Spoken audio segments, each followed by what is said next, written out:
Hello friends, कैसे हैं आप सभी। तो आज बहुत ही ज़्यादा ठंड हो रहा है, बहुत ही तेज हवा चल रहा है। आप लोगों को भी दिखलाते हैं क्या हमारे यहाँ पे मौसम ऐसा है या आपके यहाँ पे भी मौसम आज ऐसा ही है। यहाँ का वेदर तो बहुत ही खराब हो रहा है, ठंड दिनों दिन बढ़ते ही जा रहा है।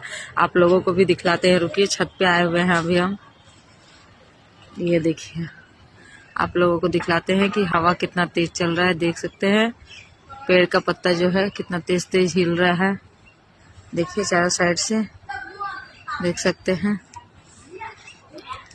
और ये देखिए ऋषिता भी ठंड में आ गई है।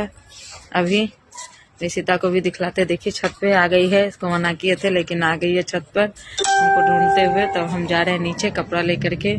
कपड़ा आज सूखने वाला है नहीं, क्या सूखेगा, बहुत ही तेज हवा हो रहा है। और चलते हैं नीचे।